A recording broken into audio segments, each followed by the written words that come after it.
Hello, everyone, and thank you for joining our webinar this evening, where we'll be discussing how point-of-care bacterial fluorescence imaging is improving care, costs, and healing. My name is Campbell, and I'm an RN. I'm also wound ostomy continence certified in Canada and adjunct professor at Western University. I'm happy to be joined by both Rosemary Hill and Nadine Price. Both Rosemary and Nadine have had a long experience with bacterial imaging technology and are here today to share their experiences with you and describe the impact that MolecuLight has had on their wound care practice. Rosemary is an NSWOC with over 35 years experience and 15 years experience in the wound and ostomy world. She's from Vancouver at Coastal Health, where she treats wounds in patients both in the inpatient and outpatient setting. We're also joined by Nadine Price, the Care Pathway Lead for Acute Podiatry from the Northeast London Trust, which is part of the National Health Service in the UK.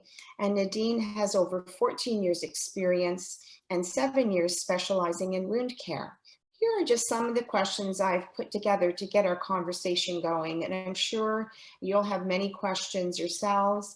And if you do, we really encourage you to join in with this conversation by submitting any questions that you have. Go to the Q&A icon, type in your question, and we'll get to it at the end.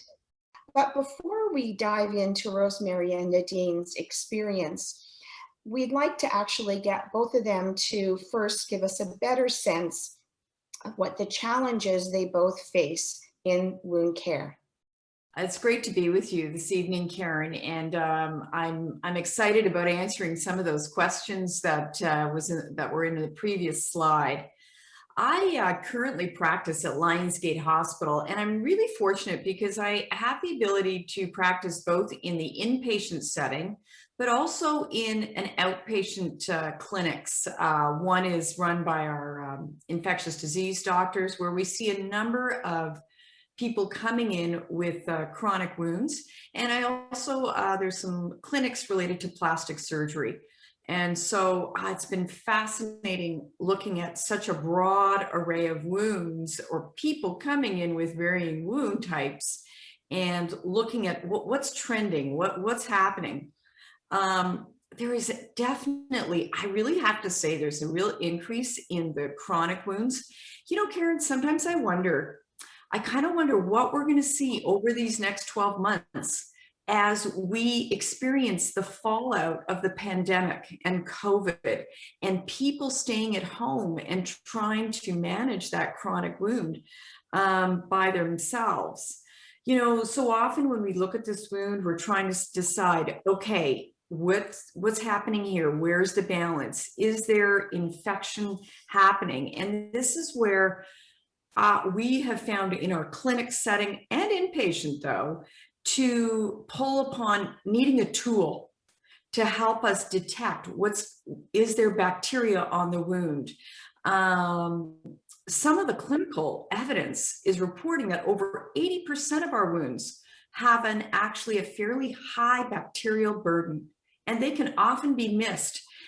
Because you see, sometimes we're dealing with elderly patients and often they're immunocompromised and they just don't mount that sort of typical signs and symptoms of infection. I'm not sure, I know certainly you've got a lot happening in the UK too, Nadine. What is your thoughts on that? Yeah, I think we have a similar situation in the UK. In my diabetic foot clinic, most of the patients have got either peripheral neuropathy or vascular disease or both, which means that the typical signs and symptoms of infection that you might normally want to see and expect to see, we just don't see. So we're often seeing complications developing that make the treatment more challenging and costly, and just means the wound healing takes longer. As well as that, we're facing challenges working in such a budget-constrained system. So we're always looking for opportunities to prevent wound complications and improve our healing rates, because we know this results in better outcomes for the patient in the long term. So yeah, I think it's all quite similar across the board. Yes. You know, it seems like across the world, wound care experts share similar challenges in managing wounds laden with bacteria. And so we already have ways to assess bacteria. You know, you assess and diagnose infection based on history, physical exam, as well as wound cultures. So why do we need bacterial imaging? Well, actually, Karen, this image that you're seeing, this is a beautiful example where the value of me having the MolecuLight was it really profoundly impacted this patient and the trajectory of his wound healing. So this gentleman came into the ER, and actually he came in with sepsis. And so, but you know, what was a little bit of a kind of a threw people off a little bit, he had surgery and he had an amputation. And so people were focused that 2 weeks previous, he had an amputation. And so they were going, I wonder if that's the source of his sepsis. And then it was just an off chance that the nurse called me down to the ER and said, you know, Rosemary, he's got a little wound on his bottom. Would you mind just having a look at that? And I said, oh, really? Okay. So I chatted with the patient and I said, tell me a little bit about this wound. Have you had it for a while? And he shared with me it certainly had been there for a number of weeks, potentially even more than a month or so. Anyway, as he turned over and I had a good look at it, I thought, oh, okay. Now you'll notice though, Karen, there's no erythema. Now the piece you don't pick up because we're just looking at the image is I was definitely picking up some odor. And so I took my probe and sort of probed and said, oh, am I probing to bone? And I began to sort of do my traditional exploration around this wound. But then I thought, no, it's time, because of the odor, I thought, no, it's time for me to get my MolecuLight. And as my colleagues will say, let's MolecuLight this wound. Now you see how with the MolecuLight, it's bringing up all of that red fluorescence. There's just a preponderance of red, and it was like, wow. The color itself just catches your eye in the viewer of your device. And yet, you see how we were fooled? There was no erythema. You know, we often are taught that whole 2 centimeters, 3 centimeters of erythema. By the way, we also talk about pain. No, this patient didn't have too much pain because there was some, let's say some neuropathy. He had some neuropathy around that area. So some of those key things that we typically rely on as our guide for infection, we couldn't rely on those. But with the MolecuLight, it really just lit up. Later on, we're going to see some slides where I even do some cleansing and I re-MolecuLight the wound. For me, when somebody says, hey, Rosemary, let's get the MolecuLight, what does that mean? Well, what I like to do is I take a picture and then I take my MolecuLight, and what you have to do is you have to, the room has to be dark, or I'll use a drape. And then I'll shine this very safe violet light right to the wound bed. And then when that light shines on the wound, it causes tissue and bacteria to fluoresce. You capture this, and then often I usually take a picture. You know, there's been a couple of times when I'm using the MolecuLight, more than a couple, where once I'm getting more familiar with it, I actually use the video component where I'm videotaping while I am doing some debridement and removing tissues that are fluorescing considerably. Do you know, as an aside, Karen, and I use it from time to time, especially if I'm exploring different types of wound treatments, there's a measuring device. There's the capability of measuring wounds as well. So I like that because, you know, yes, we have our rulers and it's all wonderful, but sometimes it's nice to have a very objective tool that will assist with measurement. And I've used that when I've been evaluating a particular wound care product, and later I can report back the findings as far as the difference that made. That's just an aside, but it's a nice additional feature on the tool itself. But let me go back. Let's go back to that pressure injury patient, okay?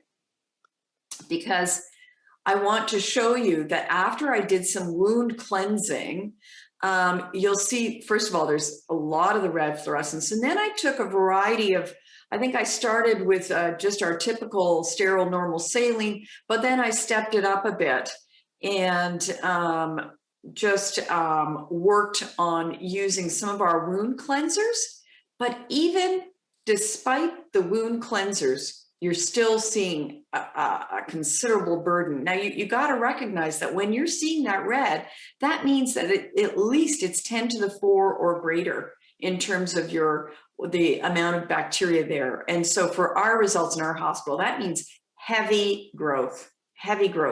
So I think where this MolecuLight, it's impacted my practice for my patients in many areas, but certainly for wound hygiene, for sure. In this particular patient, what was beautiful is, and this is where I love it, I can take the MolecuLight, and I brought actually the hospitalist and actually the plastic surgeon. First of all, the hospitalist, and I said, wow, there's a lot happening here. And she said, oh my goodness. She said, okay, we've got to get more imaging. We popped him up for a CT scan, which indicated there was an abscess, and then plastics was involved. And within several days, over a long weekend, I might add, we had him brought into the operating room, and we had an IND of that area and a whole abscess evacuated. Now, I got to tell you, that would have remained hidden had we not used the MolecuLight, because as you can see, you'd go, oh, there's a little wound he's got in his ischial tuberosity. There's some depth. Yeah, we might have, gone, let's do some C-reactive protein because of the bone involvement. I don't think we would have done a CT. Well, I'm not sure whether at what point the CT scan would have taken place, but it's certainly the pictures immediately brought diagnostic interventions right away, which directed his care. I've got another example, actually. Let me share with you another story of a gentleman that came into the emergency room with some wounds on his leg, and the nurses just said, hey, Rosemary, can you pop down, have a look? And I thought, okay, this is interesting. And let's, it may not look like a deep crater, but this is the thing about wounds is that, don't just look for those horrendoma wounds to use your MolecuLight. Use your MolecuLight on all your wounds. It's so fascinating what it reveals. So let's take the next picture there, and you'll see that I'm getting the cyan green, which means that there's a real burden of Pseudomonas. Now you can see, looking at the standard image, you're not seeing any Pseudomonas. And in fact, when I took his dressings off, I wasn't getting that usual bright kind of green color, but the MolecuLight is certainly picking it up. And then I thought to myself, let's take the usual steps. Let's try and do some cleaning. Let's use some saline. But that's after cleaning with saline, and you can still see the cyan green. So then I took another one of our wound cleansers. It was a hypochlorous acid, and then put a little bit of a soak happening and popped that on. And just on the next image, you know what? It's still there. It's a little less. And then I just took another wound cleanser and thought, I wonder if this wound cleanser, how does this impact the Pseudomonas?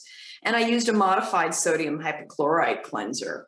And you'll see on the next image, aha, I'm finally kind of reducing some of that Pseudomonas that's there. And again, I opted to use a dressing that would impact Pseudomonas. So it certainly directed my dressing choices. But it's been very enlightening in terms of that whole wound hygiene. And of course, with some of my deeper wounds, the debridement. We did a prospective study. I guess really began in 2017. And we said, let's look. And I worked with our infectious disease doctor, Dr. Douglas. And we said, look, how does the MolecuLight when we integrate it into our routine wound assessments, how does it make a difference? And so we carefully had tables, we collected the data, and I'll tell you, our results were that there were quite often times where we did not realize there was infection on just our eye and how the patient was presenting themselves. Always remember, I often am surprised, like our diabetic foot ulcer patients, remember their erythema is not going to be the same as some of our other patients. So anyway, so it certainly demonstrated for us that we picked up more bacterial burden. It impacted our treatment plans for sure. And some of that was related to seeing if the Pseudomonas, and we know which dressings have a greater impact with Pseudomonas. There's certain silver dressings that have a wonderful impact on reducing and diminishing the Pseudomonas. And of course, it really helped us when it came to our routine practices as far as our cleansing, where previously I think sometimes with just saline we were ineffective and we had to reach to wound cleansers. Our culturing, it guided our culturing practices, where we cultured. It certainly expedited care in many instances with patients. I remember a chemotherapy patient who was there as an outpatient, just a side thing where her sister said, you know, my sister has this little wound on her bottom. Can you have a little look? And suddenly when we looked at it, it lit up red, and immediately, especially because she was immunocompromised, we propped her down to emergency and began IV antibiotics based on what the MolecuLight was picking up. So there's many instances where it expedited care for our patients. So as a result of that, we definitely opted to have access to a MolecuLight and have that integrated into our practice when we were reviewing people with chronic wounds. They're fascinating results, and what you're telling me is what I've already suspected for many years, and that a saline cleanse is not enough. Now, Nadine, are your experiences similar? Yeah, definitely. I'm often surprised when I see the red fluorescence in or around the wound edge, and it means my treatment plans are constantly changing, usually for more extensive debridement or change of dressing. But I think it's just crazy how much bacteria is left behind after your standard debridement. It really does make me think a lot more about what I'm doing with the wound and how I'm going to treat it. It's really exciting to hear from both of you, but there is a strong foundation of high-level evidence that supports our findings. And I know that recently there's been many publications that have been released, peer-reviewed publications in 2020 and 2021. So can you two add any more information to that? You know, I'm glad the pandemic hasn't stopped us. In fact, maybe it's allowed for more time devoted to all kinds of clinical trials and real world evidence as far as the studies that are being conducted around the world. These are global studies, and as you mentioned, Karen, they're 2020 and 2021, and so there's been substantial. It's not just bedside practitioners at the trenches kind of saying, wow, this is definitely changing our practice, but we're actually being scientific about it and we're measuring it. And there's over 50 publications to date, 20 that have come out in the last year. And it's the research is really focused on addressing some of the basic science, including what species are detected and whether we can identify biofilm, as we know that this is a real key concern. And that was actually one of my questions when we started out. I wondered whether or not this technology could identify biofilms. So, well, there certainly have been several clinical trials published around the world that speak to the large amount of high quality evidence, including RCTs. And among them is Nadine's. And so that's why I'm thrilled to have her today, this evening on our call, because there's Nadine's retrospective analysis, which showed some amazing effects of MolecuLight and the outcomes. Nadine, I wonder if you can, just talk a lot about that work that you did and your findings. Yeah, sure. So it started as a QI project. So I just wanted to evaluate the impact of MolecuLight on our wound care practices. And then the data was so good regarding the antimicrobial usage that I then started to look into healing rates and number of patients needing antibiotics and things like that, just in more detail. So it became the piece of work that we see today. So here you can see I compared the antimicrobial prescribing and wound healing in the years before and after introducing the MolecuLight into our practice. So you can see that in the year prior to using MolecuLight, we had 85% of our patients prescribed antimicrobial dressings, 2/3 prescribed antibiotics, and in addition to that, the wound healing rates were 39% and the amputation rates were 18%. And then in the year after we started using the MolecuLight, we found that the antimicrobial dressing prescriptions fell by 49%, along with a 33% reduction in antibiotic prescriptions. And then the reduction in antimicrobial use also coincided with a 23% improvement in the wound healing rates, and the amputation rates stayed comparable between the 2 years. Those are significant findings, Nadine. How did you accomplish all of this? I think the improvement in the outcomes and the reduction in the prescribing rates is most likely due to catching the bacteria earlier, and so that before it gets to the extent where we need to use antibiotics and other treatments. And I also think it's down to more thorough debridement. So when I see the molecular images, I can see exactly where the bacteria is, which means I can be a lot more aggressive and informed about my debridement, which makes it easier going forwards. So this decision tree describes how we use fluorescence imaging information to guide our wound care on a day-to-day basis. So with the presence of red or cyan fluorescent after the initial debridement, which indicates a moderate to heavy bacterial load, this then prompts additional debridement or wound sampling as needed. And we also use the fluorescence information to guide dressing selection. So antibiotics are prescribed only if indicated from sampling results, except for where there are cases of clear signs and symptoms of infection that might be present. Did you look at the economic impact of imaging? Yeah, definitely. That's the main reason we did the study in the first place. So our antimicrobial dressing expenditure is our biggest variable cost, and we're very keen to get these costs down as low as they can be without compromising on patient care. So the NHS as a whole spends almost £970 million a year for the treatment of these ulcers and anywhere around 30 complications. And a lot of the cost is driven by wound healing time. So we know that the longer a wound is open, the more resources are required to manage the wound, and the more chance there is that it will become infected at some point down the line. So by doing a retrospective analysis, I was able to compare the expenditure on antimicrobial dressings before and after introducing the MolecuLight as part of our routine wound care. If we move on to the next slide, we can see some of the initial findings. So before we started using the MolecuLight, the antimicrobial dressing expenditure per year was about £2,300. And then in the 12 months after we introduced the fluorescence imaging, the total antimicrobial dressing expenditure fell by 33% to £1,531. So this reduction occurred despite the 27% increase in the number of wounds that were seen in the second year.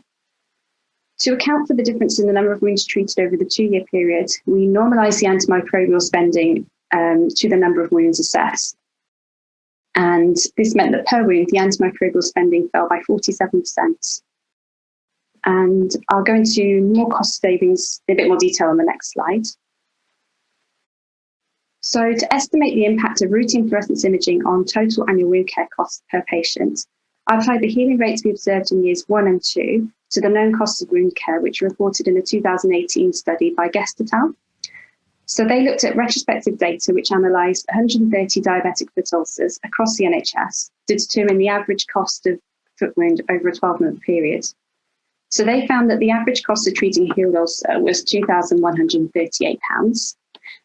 Treating an unhealed foot ulcer was almost 4 times this, and then the cost of treating an amputated foot ulcer was almost £17,000.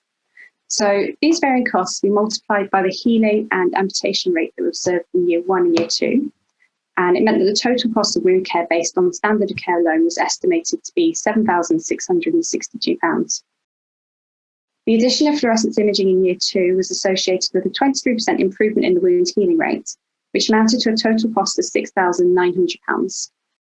And then this 23% increase in the wound healing that we see in the second year resulted in an estimated cost saving of £762 per patient. So with the results of this study, we've been able to bid for an additional 12 devices, which are now being used in our trust, and it's effectively becoming the standard of care with regards to the wound care that we see. So I just want to show you an example of what image-informed care looks like with the MolecuLight device. So this is a patient with type 1 diabetes. He had a wound present on the left foot of his little toe. He said it had been present for 3 weeks. This was his first appointment with us. And as you can see, you've got the normal image on the left and then the fluorescence image on the right. And you can see the bright red ring of red fluorescent bacteria. So this we used to guide our debridement and to also guide our tissue sampling. And the tissue sample that we sent off came back with multiple wound pathogens. The effects that you observed on antimicrobial stewardship are particularly exciting. That is such a focus in wound care and around the world currently.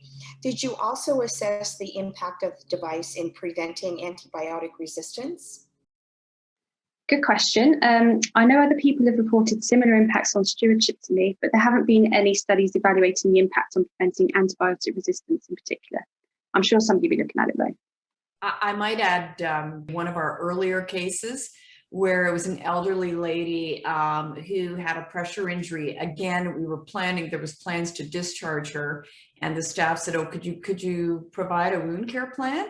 And so again, I thought, ooh, and this is where I will say it's the pressure injuries where I've really been surprised. And so we did the MolecuLight and it lit right up, and it was actually recognized. We really needed to get some, she really needed systemic antimicrobial coverage here.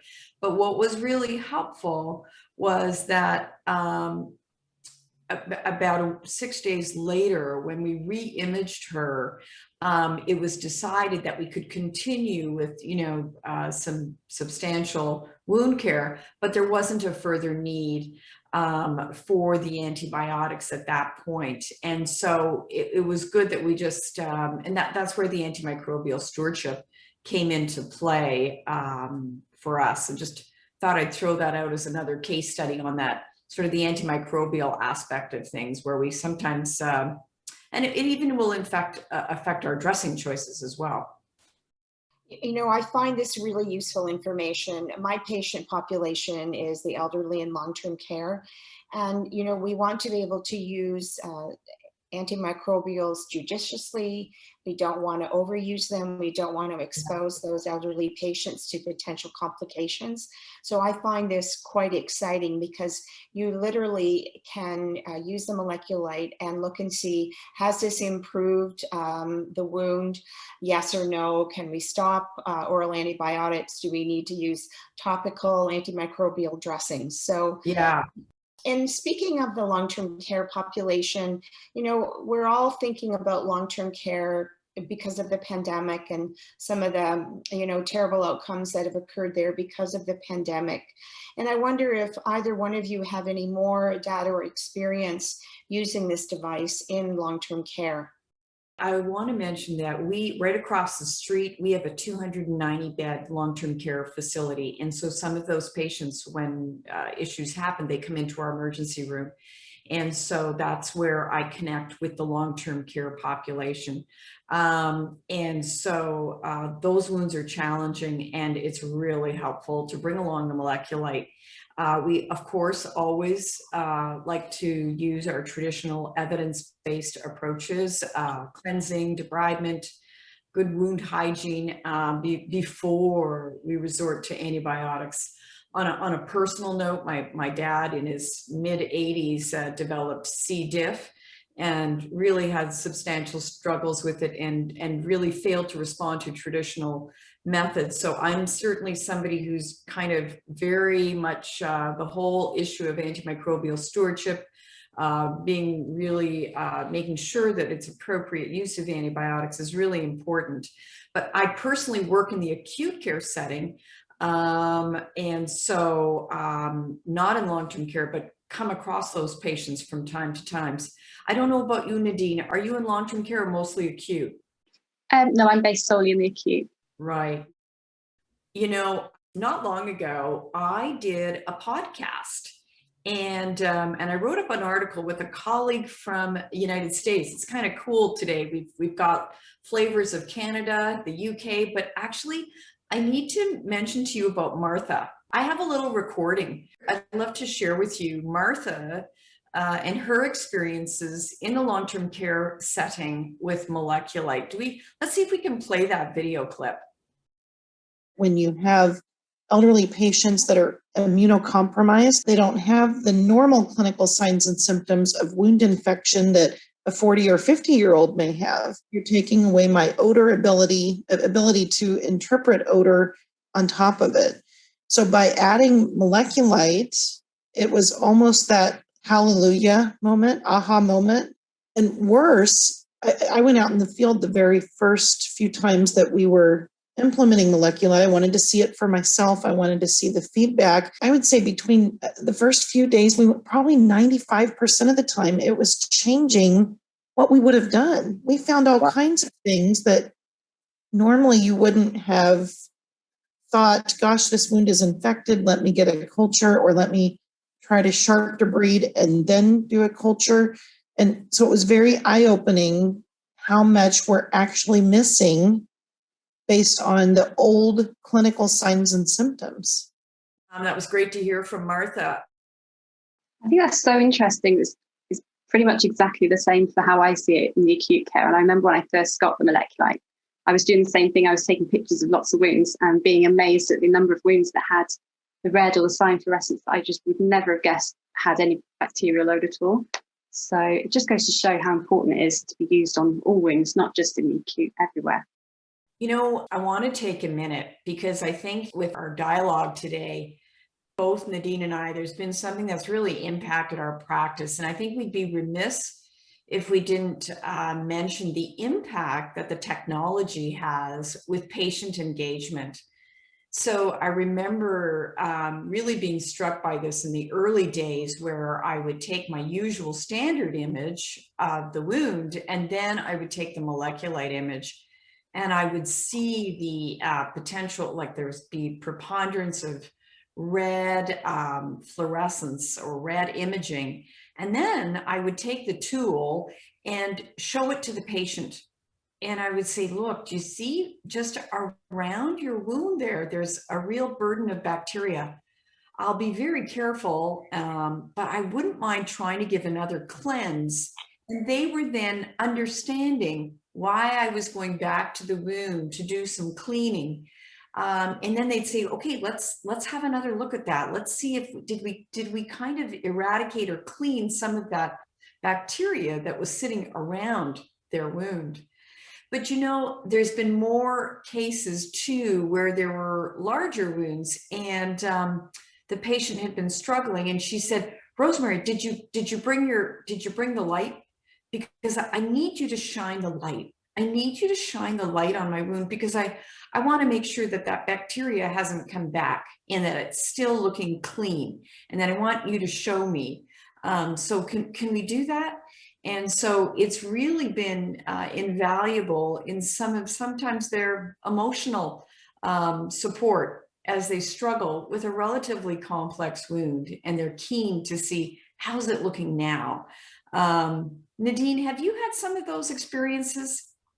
Yeah, I was smiling when you said about the patients asking you to shine a light, because I have exactly the same thing. I think patients really, really enjoy being able to see the images that we take. And I find the same thing. They're asking me, Nadine, where's the MolecuLight? Have you got the device? Have you got it? Can we take the pictures? And I think because it's such a simple concept of red is bad, green is good, patients can understand that. And I personally find that it's really helped to motivate patients to keep on top of the wound care, and also just explaining how the wound is progressing. And, you know, if it's not progressing the way we want it to, at least we can show them where the areas are, and we can try and clean it up and debride.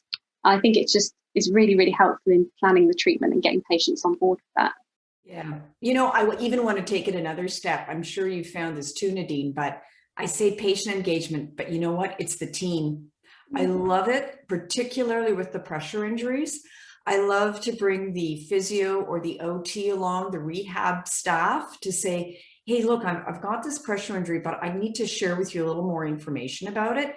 So bringing the team and showing them that image to the rehab staff, to the physician, to the bedside nurse, and they're going, wow. And it's really stimulating an interest and in that person and their wound. And so the engagement factor is something that's, I still am, there's lots of exciting things that are happening in that realm as well. And so I'm glad we had a moment to chat about that too. Yeah, I think the same. I always find it so useful because it's great for the patients, it's great for me, but it's also really handy to be able to just quickly run and show a colleague what's happening. If I want one of the doctors to prescribe some antibiotics, or I want to discuss the treatment plan, they can't always come to see me in my clinic. They don't always have the time, but I can quickly send over an image, or I can quickly run next door and give it to them and just show them. So I find with regards to sharing the knowledge with colleagues, I think it's been really, really useful as well. And I wasn't expecting that initially either, but it has become quite a useful tool in that respect. Exactly. Yes. So this has really been a very informative and interesting discussion. I'd like to thank both Rosemary and Nadine for sharing their experiences, which are vast. And Rosemary and Nadine, what would you say are your key takeaway messages from your experience using this technology? I think from my point of view, as the title says, a picture tells 1,000 words. I found it so useful for getting patients involved in their care and engaged and interested. And I really don't think it can be underestimated how valuable a tool the MolecuLight is for that. And also from my point of view, in my practice anyway, the cost savings that we've seen have been really, really positive, and it allows us money to spend on other things that we need to spend. So it's been great from that point of view as well. Absolutely. That the mention of cost savings is near and dear to my heart, because I don't think I got a chance to share with you, Nadine, that my parents are Scottish, but also I lived in Glasgow and went to school there when I was 13. And being economical and frugal was those were themes that were strong in our family, but I also take them to my day-to-day practice as well. For me, when I think of some key nuggets, I want to go back to the antimicrobial stewardship. That's been very important. Again, yes, probably because of my own personal experience with my dad and managing his C. diff. And I very much strongly want to see appropriate solid usage of introducing antibiotics to patients when they need it, but also perhaps maybe completing their therapy as opposed to maybe extending it for too long a period. So it definitely has impacted our antimicrobial stewardship at Lionsgate. And also it's really, as a practitioner, it's been around debridement and culture sampling. It's been invaluable. And of course, wound hygiene. So my debridement is very much guided quite often by the use of the MolecuLight, as is sampling, obviously post-cleansing, and then the wound hygiene. I don't think I ever realized the preponderance of bacteria on the peri-wound, and also which wound cleansers would make a difference. So those are just some of the key takeaways for me that I would like to share with everybody. So thank you. Thank you for that last question, Karen. Well, again, thanks to both Rosemary and to Nadine. We've got references for people, and we're going to keep those up just for a couple of seconds. But I really would like to thank again both speakers. And now we're going to be opening the floor to questions. And please, if you have questions, go to the Q&A icon, open it up, type in your questions, and we'll get to as many questions as we can. So let's start with the Q&A. That was a great presentation, everyone. And just to let everyone know, Nadine isn't with us live tonight because she's in the UK, and I believe it's the middle of the night. But I'd like to introduce Monique Rene, who's the Director of Scientific Affairs, who will come online and help to answer questions with Rosemary. Now, I actually have a question to start with. And so I know that you're saying green is good, red is bad, but you also talked about cyan green. So tell the audience a little bit more between the different shades of green. It's 50 shades of green, not 50 shades of gray. I like that. I like that. The cyan is really particular. It is this beautiful aquamarine green, and when you're using the MolecuLight, the learning curve it's quite easy to begin to establish the green that is safe versus the cyan green. And in fact, there's a wonderful document, Monique will know the title of it, which it really is helpful to learn how to distinguish what the colors mean. And so similarly, if the MolecuLight is hitting a tendon, it has a certain presence or appearance rather. Monique, what's the name of that lovely paper that helps people when they're interpreting the image and the color? Something along the lines of understanding fluorescent signals from tissue and bacteria with the MolecuLight iX.